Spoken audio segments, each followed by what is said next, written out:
Foreign investors were again targeting Canadian securities in August, including the largest purchase of debt in 17 months. Our next guest says Canadian government bond yields remain well below those in the U.S., which reflects a much better fiscal position and success on the inflation front. For more, we will bring in now Pedro Antunes, chief economist at the Conference Board of Canada, to discuss this further. Good to have you. Thanks for taking the time. Always a pleasure. Thanks for having me. So what about the Canadian investment landscape right now is making things so attractive to foreign investors? Well, I think we do have to put a little bit of perspective on that. We've seen a net inflow in the last 2 months of about 9 billion and a little over 6 billion in the 2 months, July and August. Prior to that, though, we saw net outflows that totaled in the 5 months preceding nearly 100 billion. So you have to put it in perspective. But I do think there's some show of confidence here from foreign investment, because we did reach a fairly high inflow, especially, as you mentioned, into corporate bonds, but also federal provincial bonds, despite the fact that the yields are still fairly low. So I think it reflects essentially, essentially markets looking for a sense of security. We are in good financial shape, at least on a relative comparison to many other countries. And I think perhaps that's why we're seeing some of these inflows. Yeah, as you mentioned, most of that interest in corporate and government bonds. Why is that?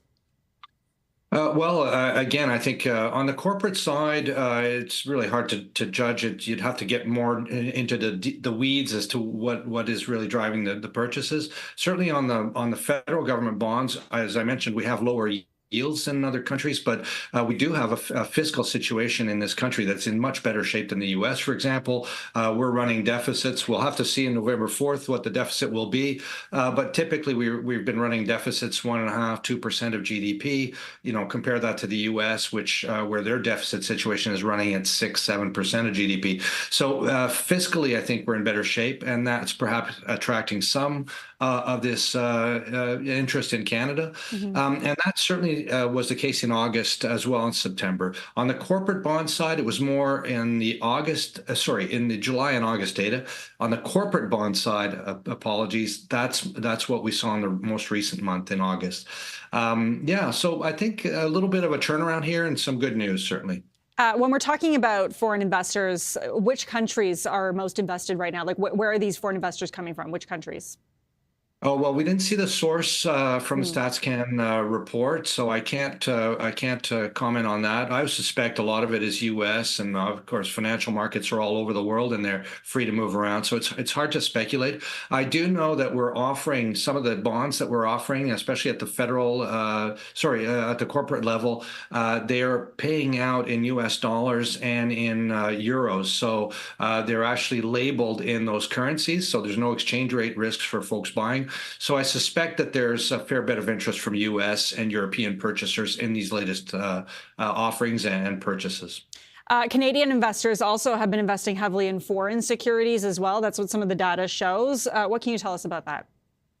Yeah, foreigners divested out of equities in Canada in the latest month, but Canadians really took on a lot in terms of equity markets abroad.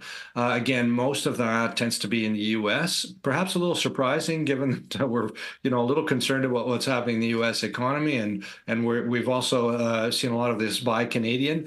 But I think it just goes to essentially the lower bond yields here. I think Canadian investors are looking for areas where they can earn higher yields, and certainly foreign equities are an interesting play at this time. It is interesting, as you say, that most of that investment is into the U.S. from Canadians. Apart from that, though, what other countries are Canadians investing in?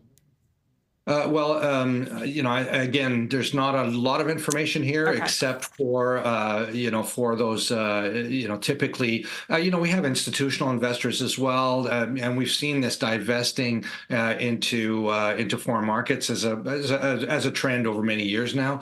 So I don't think there's a lot of surprises here in the data. We're continuing on those trends. But again, the exact source country is not identified in the data from StatsCan. Got it. Okay. Apologies. I keep asking that question. In terms of Canadian foreign investment, like when we're looking forward, do you expect that to continue in the future, maybe even into 2026 as well?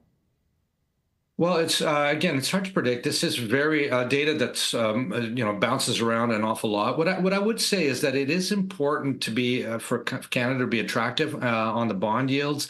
We are, as we mentioned, having success. In terms of getting inflation down on the fiscal situation. And that helps keep interest rates lower in this country. It solidifies our currency, helps keep interest rates low. And that's an advantage for Canada in terms of the cost of capital. We have a lot of disadvantages in terms of tax regime and the current trade environment that we have with the U.S. But this certainly is a good sign that there's interest and to help keep those bond yields low. Interesting stuff. Okay, thanks so much for taking the time. Appreciate it. You're welcome. That was Pedro Antunes, chief economist at the Conference Board of Canada.